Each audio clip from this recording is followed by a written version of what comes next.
Alors aujourd'hui, je suis à l'université DePaul pour travailler avec des chefs d'entreprise français implantés ici aux États-Unis depuis des années et ils souhaitent améliorer leur compréhension du marché américain et partager en fait dans le cadre d'un peer business group leur savoir, leurs connaissances, leurs challenges. Et l'idée de ce programme, ça vient d'une rencontre entre Antoine, qui est le président fondateur de l'IMS. Pour moi, c'est un grand jour. Ça va bientôt faire 20 ans que j'ai créé mon cabinet d'expertise comptable.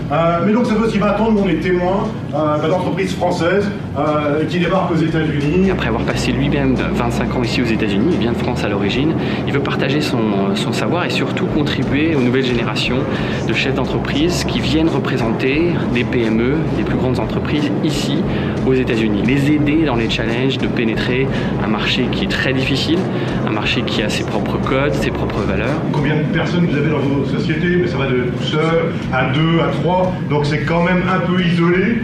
Plus vous partagez évidemment un peu les mêmes problèmes, il faut développer le marché américain. Et ça vient donc de cette rencontre avec Antoine, pendant laquelle on a partagé, on a échangé. Un grand merci à Jonathan, on s'est rencontrés il n'y a pas longtemps, il y a quelques mois, le patron de Seagull Institute. Et puis il a vu ce qu'on faisait avec Seagull et s'est dit mais pourquoi est-ce qu'on ne travaillerait pas en collaboration pour créer ce peer-to-peer business group? Les sujets qui seront abordés, c'est les sujets que vous déciderez. On veut que le ton soit vraiment celui du partage, de l'échange et puis du dépassement de soi avec l'objectif de se fixer justement des objectifs et se retrouver comme ça tous les 3 mois pour pouvoir faire un bilan, faire un point ensemble, s'améliorer et puis s'assurer de notre progrès et se tenir accountable comme on dit ici pour s'assurer qu'on prenne soin les uns des autres. Donc notre objectif avec Barry ce matin, c'est de délivrer un maximum de valeur pour vous, que ce soit un accélérateur en fait ce matin de votre performance et de votre succès en entreprise. C'est pas nous qui allons faire le job, c'est vous qui allez le faire. C'est fait pour vous, c'est customisé, c'est fait sur mesure pour vous. The importance of storytelling. When you begin to understand how stories work, it doesn't matter what language you're in. I never met French explorers before. You're coming here from your countries, from France, to basically explore North America, yes? Hi everybody. One of the biggest things that I got out of this session is the importance of being able to not only tell a story, but to listen to somebody else's story. Seagull Institute, en partenariat avec IMS, super expérience.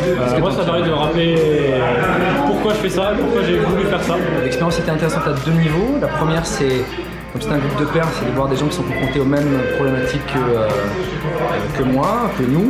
Et la deuxième, c'est évidemment de pouvoir les exprimer, de se forcer à les exprimer. Un point bien exposé est déjà à moitié résolu. Les réunir, ça leur permet d'échanger, de partager leurs difficultés, leurs réussites, et de grandir et de devenir meilleurs pour leur entreprise en France. C'est vraiment à refaire et j'espère que c'est un projet qui va perdurer, vraiment. Je pense qu'il y a plein de gens qui ont des industries similaires qui vont pouvoir se toucher et se regrouper. Aujourd'hui, je vais apprendre avec mes autres collègues français qui sont ici, le partage. Le cœur du débat, c'est d'aider ces gens, ces humains qui portent le projet. Par rapport à soi, on a le même challenge. On est tous les jours avec soi-même, on ne se rend pas compte en fait, parce qu'on ne se voit pas de l'extérieur, de ses qualités, de ses attributs, de toutes ces choses qu'on a au fond de nous, cette passion et tout, qu'on ne fait pas vivre finalement nécessairement suffisamment dans notre présentation tous les jours en tant qu'individu, puis après en tant qu'entreprise. Au revoir.